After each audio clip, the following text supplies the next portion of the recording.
নমস্কাৰ বন্ধুসকল। তো আজি আমি আলোচনা কৰিব আছোঁ আসাম পুলিচৰ যিখিনি কেণ্ডিডেট হৈছে ড্ৰাইভাৰ পোষ্ট, হাবিলদাৰ পোষ্ট, এপিআৰ ইউবি। তো এইখিনি পোষ্ট যোনে এক্সাম দিছিলে বা এই ভাইভা দিছিলে তেওঁলোকৰ কাৰণে আজি এই ভিডিঅ'ত মই বনাবলৈ যোগ পাইছোঁ। কাৰণ মোক ভিউৱাৰজনে কমেণ্ট কৰিছিল, দাদা আপুনি অকল ইউবি কাটকে বনায়, আপোনাৰ ড্ৰাইভাৰ আৰু এপিআৰ আৰু হাবিলদাৰৰ পষ্টিং কিয় ভিডিঅ' বনোৱা নাই বুলি কমেণ্ট কৰিছিলে। সেইকাৰণে মই ভাবিয়ে আছিলোঁ এখন আপোনালোকৰ লগতে ভিডিঅ' বনাই দিম বুলি। তো আপোনালোকে কমেণ্ট কৰাৰ কাৰণে এইটো কাৰণে মই জল্দি বনাই দিব লগা হৈছোঁ। তো আজি আমি আলোচনা কৰিব আছোঁ, যিহেতু আমাৰ ড্ৰাইভাৰ পোষ্টত 654টা পোষ্ট আছিলে আৰু হাবিলদাৰটোত 5টা পোষ্ট আছিলে। আকৌ এপিআৰও এটা পোষ্ট আছিলে, ইউবি এপিআৰ। আমাৰ যিহেতু আপোনালোকে নিশ্চয় দেখি পাইছে এইখন যোনটো আমাৰ ইউবিৰ পাছত যে 1 পোষ্ট অফ ইউবি এপিআৰ বুলি কনষ্টেবল অফ এপিআৰ বুলি লিখা আছিলে। তো তাকে মই আজি আপোনালোকৰ এইখিনি কাটক লৈ আজি ভিডিঅ'টো হ'ব। যদি ভিডিঅ'টো ভাল লাগে লাইক কমেণ্ট শ্বেয়াৰ কৰি দিব। যদি চেনেলটো নতুনকৈ আছে ছাবস্ক্ৰাইব কৰি দিব, কাৰণ এনেকুৱা ধৰণৰ যেতিয়া মই ভিডিঅ' দিওঁ আপোনালোকে চাব পাৰিব। তো এতিয়া আমি প্ৰথমতে আলোচনা কৰিম ড্ৰাইভাৰ পোষ্টটো, কনষ্টেবল অফ ড্ৰাইভাৰ কনষ্টেবলৰ। আমাৰ যিহেতু আমাৰ ৰিটেনটোত কাটক গৈছিলে 64.10কে গৈছিলে। তাতে ইউআৰ কেটেগৰীত দেই, মই প্ৰথমতে ইউআৰ কেটেগৰী পঢ়িম, তাৰপাছত নিজৰ কাষ্টত যাব। তো প্ৰথমতে আমি ইউআৰ কেটেগৰী আলোচনা কৰিম। ইউআৰ কেটেগৰীত আমাৰ এক্সামত গৈছিলে ৰিটেনটোত কাটক গৈছিলে 64.10কে গৈছিলে। আমি তাৰ অনুমানিক মতে আমি কাটকটো যাব পাৰে আমাৰ 72, 73, 74, আপোনালোকে ধৰি লওক 73 প্লাছ। আপোনালোকে 73 প্লাছ হ'লে আপোনাৰ ইউআৰ কেটেগৰীত অহা চান্স এটা আছে ড্ৰাইভাৰ কনষ্টেবলত দেই। এতিয়া আমি এছ চি কেটেগৰীত আমাৰ যিহেতু 55.95কৈ গৈছিলে এক্সামৰ কাটক, আৰু আমি পাব লাগিব এতিয়া 60 প্লাছ পাব লাগিব। 60 প্লাছ পালে আপোনাৰ কিছু আপোনাৰ মেৰিট লিষ্টত অহা চান্স এটা আছে।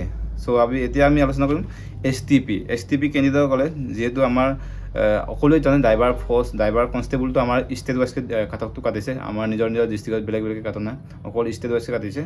এতিয়া আমি আলোচনা কৰিম এছ টি পিটো আমাৰ 59.75কে গৈছিলে এক্সামৰ কাটকটো।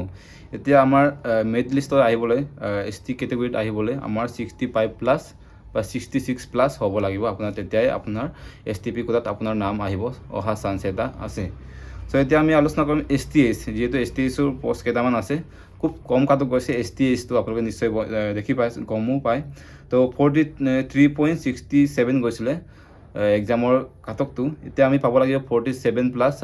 আপুনি পালেহে আপোনাৰ এছ টি এইচত, আপুনি যদি এছ টি এইচ হয়, হিল এৰিয়া হয়, আপোনাৰ চাকৰি হোৱাটো সম্ভাৱনা আছে।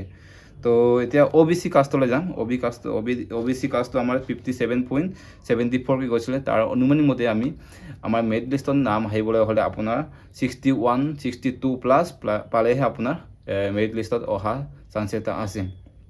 তো এতিয়া আপোনালোকে নিশ্চয় শুনিলে যিখিনি বস্তু মই বা ক'লোঁ, বা যিখিনি যোনটো কাষ্টত কিমান কাটক যাব পাৰে আপোনালোকে লিখি যাব পাৰিব, যাতে যেতিয়া ৰিজাল্টটো ওলাব তেতিয়া ভাবিব যে আপোনালোকৰ মোৰ কোৱাটো যে সঁচা আছিলে বুলি, তেতিয়া আপোনালোকে ভাবিব, তেতিয়া আপোনালোকে লিখি দিব পাৰিব বহীত। তো এইটো কাৰণে যদি আপুনি ইমান পোৱা সম্ভাৱনা আছে বা আপোনাৰ চাকৰি একদম ফিক্স হৈ আছে, আপুনি কোনো ধৰণৰ চিন্তা কৰিব নালাগে।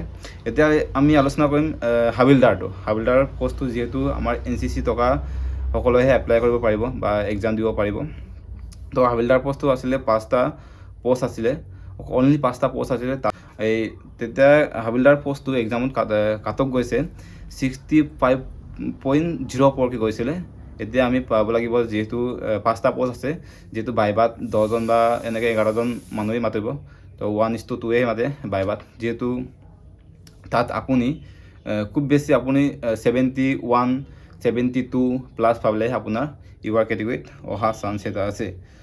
আকৌ যিহেতু ইউআৰ কেটেগৰীত দেই, এতিয়া আমাৰ হাবিলদাৰ পোষ্টটো এছ টি এইচো কাষ্ট এটা আছে।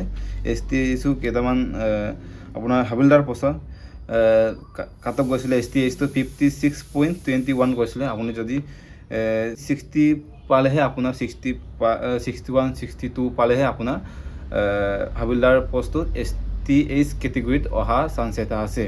আৰু অ' বি চিটো গৈছিলে 7.70 গৈছিলে, এতিয়া আমি পাব লাগিব 61+62+ আপুনি পালেহে আপোনাৰ এই OBC কাষ্টত আপোনাৰ অহা চান্স এটা আছে। এতিয়া যিহেতু হাবিলদাৰত আমাৰ STP কোটাটো নাই, তো যিহেতু আপোনাৰ ডাইৰেক্ট UR কেটেগৰীত সোমাব লাগিব, তেতিয়া আপোনাৰ চাকৰি পোৱাৰ সম্ভাৱনা আছে। যদি আপুনি যদি ফিজিকেলৰ দ্বাৰা হয় আপোনাৰ 34 আছে, ধৰি লওক আপোনাৰ ফিজিকেলত 34, এক্সামত এনেকৈ 30 মান পাইছে, ঠিক তেনেকুৱা ধৰণৰ আপোনাৰ 64 হ'ল। যদি আপোনাৰ ঠিক তেনেকুৱা ধৰণৰ আপুনি যদি ভাইবাত 4 পায়, ঠিক তেনেকুৱা ধৰণৰ আপোনাৰ এনেকৈ 70 হয়, ওচৰা-ওচৰি হয়, ঠিক তেনেকুৱা ধৰণৰ আপোনাৰ অহা চান্স এটা আছে।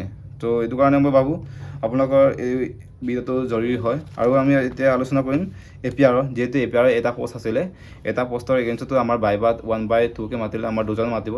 চ' 2জনৰ কেণ্ডিডেটৰ কাৰণে এটা চাকৰি হ'ব।